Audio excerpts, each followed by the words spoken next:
नमस्कार, स्वागत है आपका हमारे इस खास पेशकश बैठका में। मैं हूं सनी गंगासागर आपके साथ में। आज हम बात करने वाले हैं जशपुर की। जशपुर के आस्था थाना क्षेत्र में धर्मांतरण का विवाद गहराता जा रहा है। जशपुर में भुइहर समाज के युवक के अंतिम संस्कार को लेकर विवाद के मामले में बीजेपी की जांच टीम घटनास्थल पर पहुंची। मृतक का अंतिम संस्कार ईसाई रीतियों से कर दिया गया था, जबकि परिवार में मां, बहन और अन्य सदस्य युवक का हिंदू रीति रिवाज से अंतिम संस्कार करना चाहते थे। इसी मामले को लेकर आमने सामने अब दोनों ही दल आ चुके हैं। धर्मांतरण के मुद्दे को लेकर लगातार अब ये मामला तूल पकड़ता जा रहा है और इस पर अब सियासत भी खूब हो रही है। इसलिए आज का हमारा विषय है धर्मांतरण पर धर्म संकट।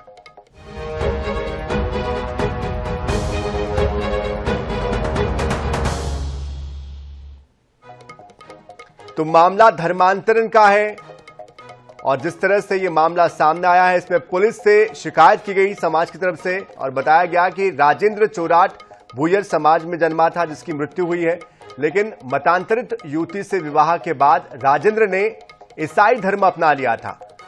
राजेंद्र की मौत के बाद उसके माता पिता और परिवार के अन्य लोग भुइहर समाज के रीति रिवाज से ही अंतिम संस्कार करना चाहते हैं और भुइहर समाज में भी दफनाने की प्रक्रिया अंतिम संस्कार के दौरान होती है, लेकिन वो हिंदू रीति रिवाज से होती है। लेकिन इस पर अब सहमति नहीं बन पाई है। वहीं मृतक राजेंद्र का ईसाई रीतियों के अनुसार अंतिम संस्कार करने को लेकर विवाद की स्थिति है, जिसका समाज के लोगों ने विरोध किया है। वहीं बीजेपी जांच दल में शामिल श्रीरतन शर्मा, भरतपुर सोनहत की विधायक रेणुका सिंह, रायगढ़ सांसद राधेश्याम राठिया, पथलगांव विधायक गोमती साय ने जांच करने के लिए यहां पर यह टीम पहुंची और इस दौरान टीम ने परिवार के सदस्यों से सभी बिंदुओं पर पूछताछ की और कांग्रेस के पूर्व पीसीसी चीफ धनेंद्र साहू ने सरकार पर तंज कसा है। सरकार धर्मांतरण रोक नहीं पा रही है। केंद्र राज्य में बीजेपी की डबल इंजन की सरकार है जो धर्मांतरण को रोकने में विफल रही है, जबकि खुद रेणुका सिंह कह रही है कि गांव के 36 हिंदू परिवारों में से 29 परिवारों ने ईसाई धर्म अपना लिया है। तो इसी विषय पर हम बात करने वाले हैं। तो जिस तरह से ये मामला सामने आया है, एक बार फिर से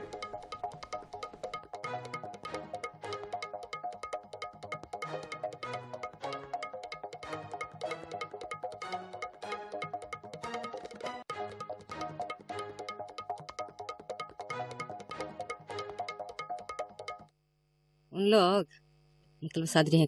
हाँ। उमन का कहबे कि मतलब हिंदू समाज में चलवा और हिंदू समाज कर रहा और हिंदू समाज में लाने के सही हमें हमार भाई के हमरे बटे लाना ये चाहती और भाई बेटा हमर के हुआ हमरे बटे चाहती तो वो तो कहती कि मैं किरिस्तानी रहूं कहती।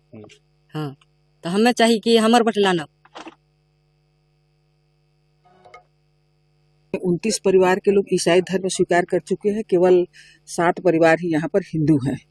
तो यहाँ हिंदू अल्पसंख्यक हो चुका है और बहुसंख्यक ईसाई धर्म के लोगों ने उनकी अंत्येष्टि और सारे संस्कार ईसाई धर्म के अनुसार किए, जिसका परिवार के लोगों ने विरोध किया, पुरजोर विरोध किया। इन लोग थाने तक पहुँचे और जिला प्रशासन तक पहुँचे। धीरे से बात सरकार तक पहुंची। सरकार के पास बात पहुंचने के बाद भारतीय जनता पार्टी ने इसकी एक जांच कमेटी बनाई, जिसके प्रमुख हमारे पूर्व विधायक भारतीय जनता पार्टी के उपाध्यक्ष माननीय श्रीरतन शर्मा जी हैं और उनके नेतृत्व में आज हम विधायक सांसद यहाँ पर आए। इनकी सरकार में पूर्व मंत्री रही, सांसद हैं। आज रेणुका सिंह जी का बयान हम लोगों ने देखा कि वो चिंता व्यक्त कर रही हैं। जांच कमेटी बनी, जांच कमेटी के तहत वो गए, वहां पर मौका देख करके आए। 39 घरों में से 36 घर आज वहां दूसरे धर्म स्वीकार कर चुके हैं, ईसाई धर्म स्वीकार कर चुके हैं।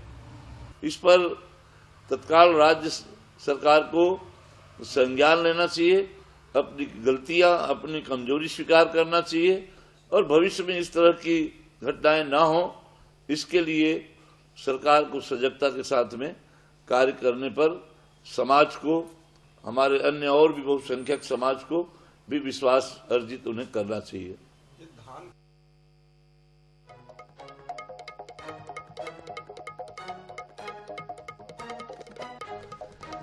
तो धर्मांतरण का ये जो मुद्दा है, ये कोई नया मुद्दा नहीं है। खासतौर पर बस्तर का इलाका हो या फिर दूसरे इलाके हो, अंदरूनी इलाके हो, वहां से ये खबरें आती रही है। सरगुजा से भी ये खबरें आती रही है कि हर बार धर्मांतरण को लेकर स्थितियां जब ऐसी हो जाती है, जब धर्मांतरण हो जाता है तब जानकारी आती है कि धर्मांतरण हो चुका है और तब जाकर तमाम तरह के लोग वहां पर पहुंचते हैं और इसकी जांच की बात की जाती है और कहीं ना कहीं फिर से एक बार विवाद की स्थिति बन जाती है। लगभग ऐसा ही कुछ इस मामले में भी सामने आया है। तो धर्मांतरण पर धर्म संकट की स्थिति बनी हुई है कि आखिरकार धर्मांतरण हो क्यों रहा है। इसी विषय पर बात करने के लिए हमारे साथ हमारे खास मेहमान जुड़ चुके हैं, उनका परिचय आपसे करवा दे। हमारे साथ विमल चोपड़ा जी, प्रवक्ता भारतीय जनता पार्टी से जुड़ चुके हैं। अपनी बातों के लिए वो जाने जाते हैं, मजबूती से पक्ष रखते हैं। अभय नारायण राय जी है, प्रवक्ता कांग्रेस, जो कि तथ्यों के साथ बात करते हैं। साथ साथ बाबूलाल शर्मा जी भी है, वरिष्ठ पत्रकार है, अपने विश्लेषण के लिए उनकी अलग पहचान है। प्रदेश में हर खबर पर बारीकी से विश्लेषण करते हैं। आप तीनों का बहुत बहुत स्वागत है। शुरुआत अभय नारायण जी आपसे ही करता हूं मैं। क्या लगता है आपको, क्यों ऐसी स्थितियां बन रही है छत्तीसगढ़ में, खासतौर पर बस्तर, सिरपुर, ये जो इलाके हैं सरगुजा के, यहां पर ये मामले ज्यादा देखने को मिलते हैं? देखिए, डबल इंजन की सरकार का दावा किया जा रहा है। लगातार धर्मांतरण हो रहा है इस 11 महीने की सरकार में, और ये सरकार सिर्फ आरोप लगाने के अलावा और कोई काम नहीं करती। 15 साल रमन सिंह की सरकार रही छत्तीसगढ़ में और कुल 8 साल कांग्रेस की सरकार रही, और अभी 11 महीने से फिर 15 साल के बाद 11 महीने से फिर भारतीय जनता पार्टी की सरकार है। आप एक तरफ दावा करते हैं कि 2014 में केंद्र में आपकी सरकार आने के बाद आपने गरीबों के कल्याण के लिए अनेकों योजना चला दी। आप उज्ज्वल योजना चला दिए, जल मिशन चला दिए, आयुष्मान कार्ड बना दिए, आप मुफ्त में राशन देने का काम आप कर रहे हैं केंद्र सरकार के द्वारा। फिर किस गरीबी कारण धर्मांतरण हो रहा है?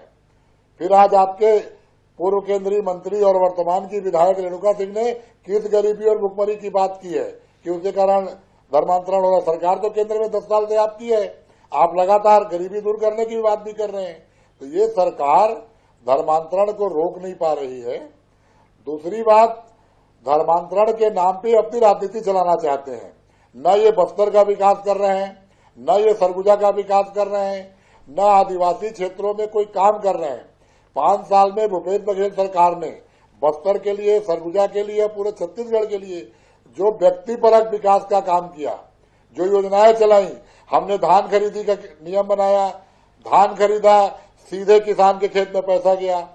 गोबर खरीदी, हमारे किसान ने गोधन न्याय योजना थी, सीधे गोबर बेचने वाले खाते में पैसा। अभय नारायण जी, ऐसा तो है नहीं कि पहली बार धर्मांतरण का मामला सामने आया। जब आपकी सरकार थी उस वक्त भी ये मामले सामने आते रहे, कई जगहों पर विवाद की स्थितियां भी हुई, कई जगह पर धारा 144 लगानी पड़ी। ये आपके भी संज्ञान में, वापस आऊंगा तो इस पर हम बात करेंगे। लेकिन विमल चोपड़ा, जवाब आपका देना चाह रहे, साथ ही इसमें एड ऑन में करना चाहता हूं। विमल जी, आखिरकार धर्मांतरण की स्थितियां क्यों निर्मित हो रही है? खुद विधायक ये स्वीकार कर रही है रेणुका जी कि देखिए यहां पर क्या स्थितियां बन गई है कि बहुसंख्यक अल्पसंख्यक में तब्दील हो गए हैं। 36 हिंदू परिवारों में से 29 परिवारों ने ईसाई धर्म अपना लिया है। ये पूर्णतः कोई राजनीतिक समस्या नहीं है, ये एक सामाजिक समस्या भी है। और आप पूरे विश्व का यदि परिदृश्य देखेंगे तो ईसाई धर्म के लोगों का एक ही मूल है कि पूरी दुनिया को ईसाई बना दिया जाए। मुस्लिम धर्म के लोगों का एक ही मत है कि एक ही धर्म जो है इस पृथ्वी पर होना चाहिए। लेकिन हिंदू धर्म ने कभी यह नहीं कहा कि उनकी संख्या में वृद्धि होनी चाहिए। हिंदू धर्म सिर्फ अपने सिद्धांतों का प्रचार करता है। आपकी पूजा पद्धति कोई भी हो, उससे हमको कोई मतलब नहीं। आप जो धर्म का मूल है, सत्य है, अहिंसा है, इसको मानिए और हर व्यक्ति जो है वो स्वस्थ रहे, ये बात हिंदू धर्म कहता है। लेकिन बाकी लोगों का आक्रमण जो है वो हिंदू धर्म पर लगातार होता रहता है, क्योंकि सबसे सॉफ्ट टारगेट जो है वो हिंदू धर्म है, जहाँ कई प्रकार के मत हैं, कई प्रकार के देवी देवता हैं। और जहां तक आप हमारे देश का परिदृश्य देखेंगे तो धर्मांतरण कभी भी कांग्रेस के लिए कोई मुद्दा नहीं रहा। उसको इसकी चिंता नहीं रहती है कि कश्मीर से यदि कश्मीरी पंडित भगा दिए जाते हैं तो उसके लिए कोई चिंता का विषय नहीं होता है। यदि बांग्लादेश में हिंदुओं पर अत्याचार होता है तो कांग्रेस के लिए कोई चिंता नहीं है। पाकिस्तान में भी संख्या घटती है तो कोई चिंता नहीं, चाहे पश्चिम बंगाल हो, बिहार हो, केरल हो, तमिलनाडु हो, यहाँ धर्मांतरण हो, कांग्रेस के लिए कोई चिंता का विषय नहीं रहता है। लेकिन आप देखेंगे कि धर्मांतरण ही राष्ट्रांतरण में परिवर्तित होता है। जहाँ जहाँ धर्म परिवर्तन हुए हैं वहाँ वहाँ राष्ट्र से अलग करने की मांग विचलित है। अब आप जशपुर का इलाका देखेंगे, अंबिकापुर का इलाका देखेंगे, बस्तर का इलाका देखेंगे, लगातार ईसाई मिशनरियां जो हैं अपना दबाव बना करके, चाहे पैसे के बल पर पे चाहे किसी बल पर पे, ये धर्मांतरण कराती है।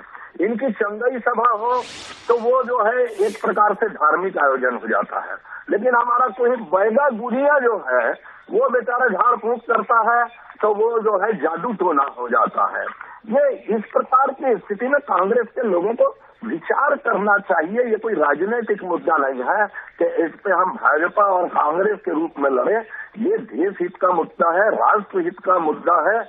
यदि यही स्थिति रही तो आप देखेंगे कि आगे जैसे पाकिस्तान बना, बांग्लादेश बना और कई टुकड़े होने की संभावनाएं जो हैं वो हो सकती है।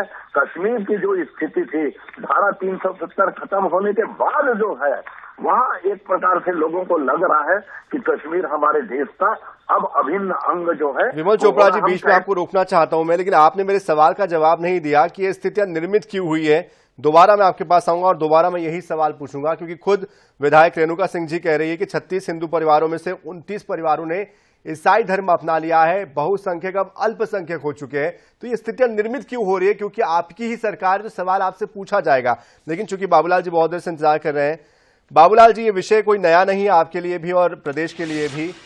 इस विषय की बारीकी को कैसे समझा जाए? क्योंकि कहीं ना कहीं ये अंदरूनी इलाके हैं, योजनाएं, व्यवस्थाएं और सिस्टम यहां तक नहीं पहुंच पाता है और कई बार व्यक्तिगत तौर पर, निजी तौर पर कई परिस्थितियां ऐसी निर्मित हो जाती है कि जब अपने साथ नहीं दे और पराये हाथ बढ़ा दे तो फिर आपके पास विवश होते हुए और कोई चारा बचता नहीं है। कैसे आप देखते हैं?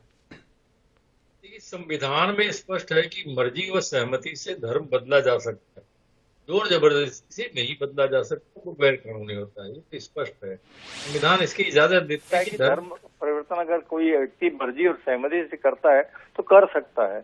लेकिन सवाल ये नहीं है, सवाल ये है कि जो जशपुर क्षेत्र, जो सीएम का क्षेत्र है, आज वो सीएम है, वो सांसद रहे इतनी बार, वो केंद्रीय राज्य मंत्री रहे 2 बार, तो उन के क्षेत्र में यदि ऐसी परिस्थितियां बनी है और स्वयं भारतीय जनता पार्टी का एक विधायक जो मंत्री भी रहा हुआ है केंद्र में, वो स्वीकार कर रहा है कि ऐसी स्थितियां हो गई है कि अल्पसंख्यक हो गए हमारे हिंदू, तो बहुत बड़ी बात है ये, तब बहुत बड़ी बात हो जाती है।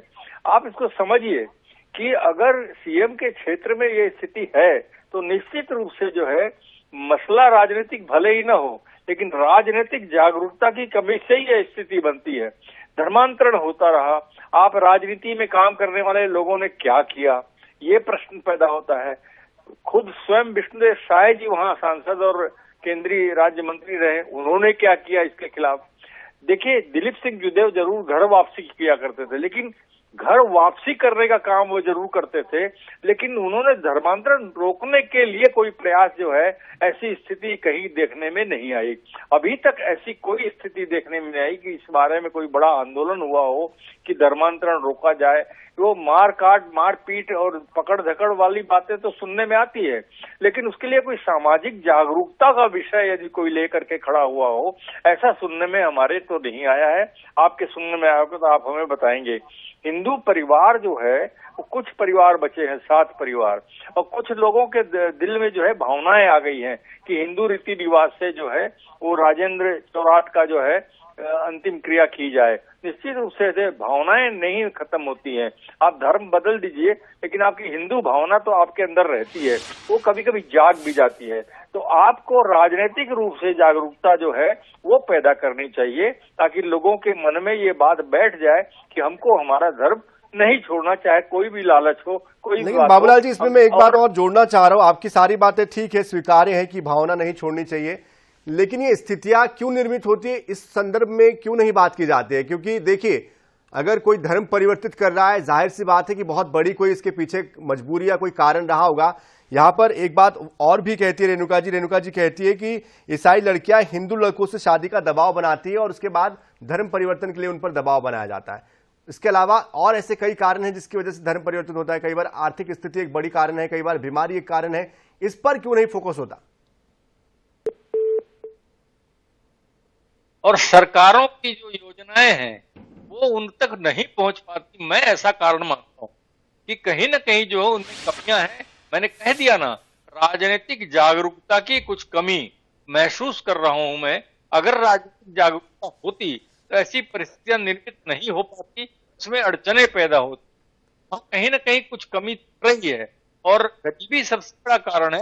आपके पेट में भूख लगी हो, मैंने आग लगी हो, और आपको अगर उसकी आग कोई कर देता है तो निश्चित रूप से आपका झुकाव उसके प्रति होता है।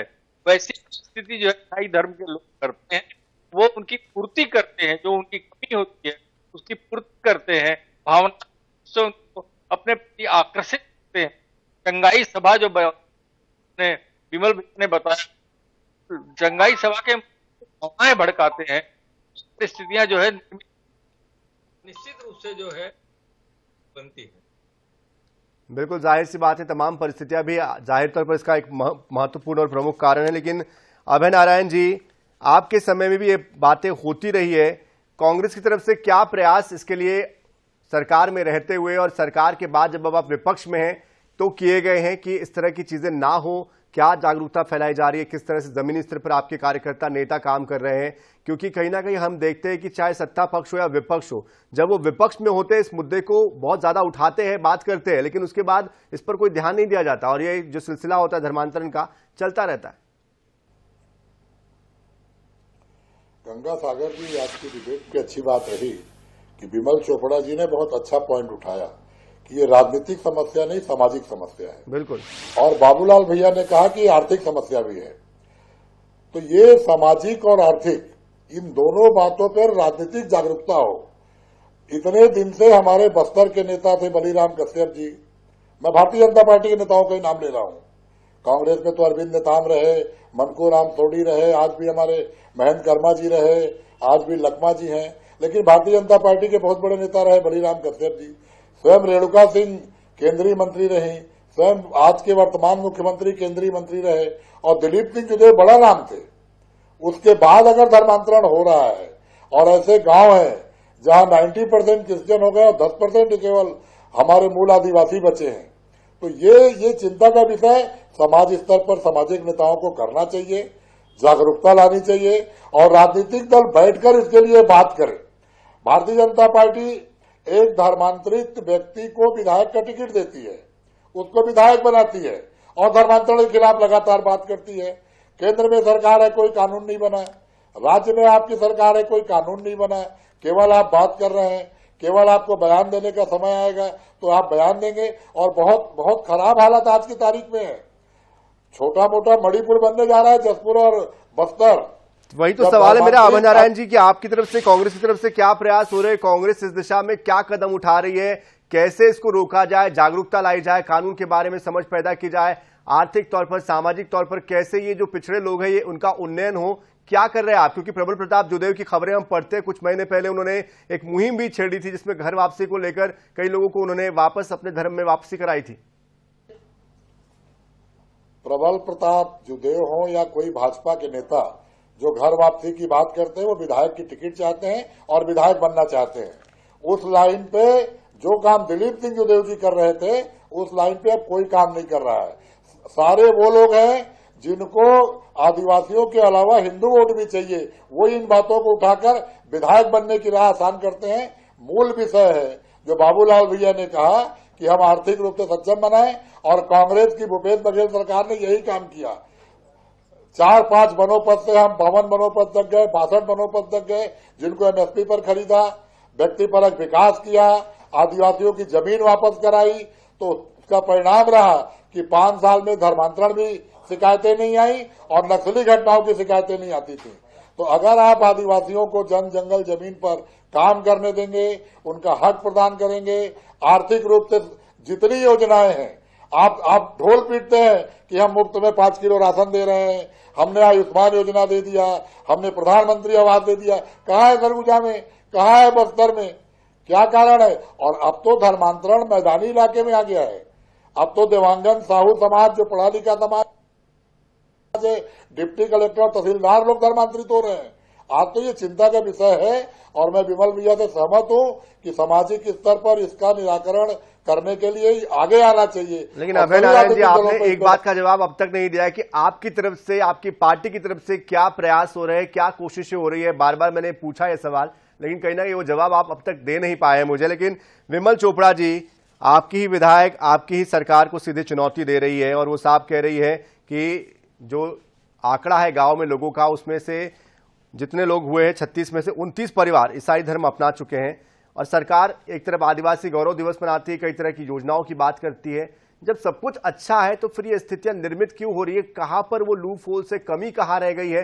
अंतिम पंक्ति के व्यक्ति तक हम क्यों नहीं पहुंच पा रहे? नहीं, देखिए, ऐसा ये अंतर्राष्ट्रीय षड्यंत्र है, आपको समझना पड़ेगा। बाबूलाल जी इसको बहुत हल्के में ले रहे हैं। इस अंतर्राष्ट्रीय षड्यंत्र में बड़ी बड़ी जो शक्तियां हैं वो शामिल है कि भारत को आप मुस्लिम राष्ट्र में आप धर्मांतरण नहीं देखेंगे, क्योंकि वहां पर जो है धर्म के आधार पर जो है। लेकिन विमल चोपड़ा जी, चलिए आपको मान लिया आपकी बात भी कि अंतर्राष्ट्रीय शक्तियां है, लेकिन डबल इंजन की सरकार भी तो हमारे पास है। तो हम क्यों नहीं अंतिम व्यक्ति तक पहुंच पा रहे? क्यों नहीं इस बात को हम समझ पा रहे कि आखिरकार इसके मूल में इसके कारण क्या है, जिसकी वजह से बार बार धर्मांतरण की खबरें आती है? क्यों इस पर हम विराम नहीं लगा पा रहे? और ये जो जांच आपकी कमेटी बनी है 5 सदस्यीय, इसकी रिपोर्ट के बाद आगे क्या एक्शन लिया जाएगा? कैसे इस पर विराम लगेगा? आप बोलने नहीं देंगे तो मैं क्या बोलूंगा, ये बताइए। आपको बता रहा हूँ कि ये इसको हल्के में लेने की जरूरत नहीं है। आप बोल रहे भूखमरी है, वो जमाना गया साहब जब लोग भूख से मरते थे। आज आप गांव में चल दीजिए, हर व्यक्ति के पास खाने के लिए प्रधानमंत्री आवास है, सड़कें हैं, शौचालय है, रोजगार गारंटी की योजनाएं हैं। ये बोलना कि वो आदमी भूख से आर्थिक स्थिति से बन रहा है, नहीं है। अंधविश्वास पैदा किया जा रहा है। हिंदू देवी देवताओं को गाली दी जा रही है, उनके फोटो फेंकवाए जा रहा है, उनको कहा जाता है कि ये शक्तिहीन है। वहां पर चंगाई सभाएं हर जगह हर मोहल्ले में लगती है और कहा जाता है कि तुम्हारे बेटे को, तुम्हारे बाप को हम ठीक कर देंगे, तुम ईसाई बन जाओ। ये इस प्रकार का एक कुचक्र जो है ये चल रहा है, इसके कारण धर्मांतरण हो रहा है। आप जो है जिस प्रकार की अंतर्राष्ट्रीय शक्तियां जो है भारत को घेर करके धर्मांतरण का विषय ला रही, बाबूलाल जी, अब वो नया जमाना, सबको प्रधानमंत्री आवास मिल रहा है, सड़कें बन रही है, 5 किलो 10 किलो अनाज मिल रहा है, इलाज हो रहा है। वो चीजें कि भुखमरी के कारण या आर्थिक स्थिति नहीं, ये उनके मन में एक प्रकार का भय पैदा कर दिया जाता है कि आपके देवी देवताएं जो हैं वो शक्तिहीन है, उनमें शक्ति नहीं है। यीशु मसीह में शक्ति है और पूरा अंतर्राष्ट्रीय स्तर पर ये जो है। ठीक है विमल चोपड़ा जी, समय हमें रोक रहा है, माफी चाहूंगा मैं बीच में आपको रोक रहा हूँ। ठीक है, आपकी बात भी अगर हम सही मान ले अगर आपकी बात को भी, तो कहीं ना कहीं ये जो बातें भ्रमित हो रहे हैं आदिवासी या इस तरह के लोग भ्रमित हो रहे हैं, तो उनको जागरूक करने का काम भी सरकार और समाज का ही है। ये समाज और सरकार दोनों को मिलकर कदम उठाना होगा, तो ही इस तरह के दंश से, इस तरह की चीजों से हम बाहर निकल पाएंगे। और अंततः बात यही आती है कि धर्म सबको जोड़ने की सीख देता है और कैसे हम अपने लोगों का मदद करके या उनका सहारा बन के उनको आगे बढ़ा सकते हैं, इस विषय पर भी बात होनी चाहिए। क्योंकि अमूमन देखते हैं कि समाज ऊपर से तो एक दिखाई देता है, लेकिन अंदर खाने खुद ही एक दूसरे की टांग खिंचाई में हम सभी लगे रहते हैं। तो ऐसे में ये बात तो निकल कर आएगी कि दूसरे को अगर आप मौका देंगे तो इसका फायदा वो जरूर उठाएंगे। बहरहाल आप तीनों का बहुत बहुत शुक्रिया हमारे साथ जुड़ने के लिए। विमल चोपड़ा जी, अभय नारायण जी, बाबूलाल शर्मा जी, हमारे साथ जुड़ने के लिए आपका शुक्रिया। तो धर्म जो सिखाता है वो यही सिखाता है कि मानवता हमारे बीच में होनी चाहिए, एक दूसरे का साथ हमें देने की जरूरत है। और कोई अगर विवश हो रहा है और उसकी विवशता का कोई फायदा उठा रहा है तो जाहिर तौर पर वो धर्म के तहत नहीं आता है, वो एक अनैतिक कर्म माना जाएगा। अपने विवेक का इस्तेमाल कीजिए और धर्म निजी आस्था का विषय है तो निजी आस्था के साथ खिलवाड़ मत कीजिए। और सिस्टम जो कहता है कि हम आपके साथ हैं, सिस्टम को जमीन पर भी साथ देना होगा, दिखना भी होगा साथ में कि वाकई में जो योजनाएं बनती है वो आपके लिए बन रही है और आपको कहीं पर जाने की जरूरत नहीं है।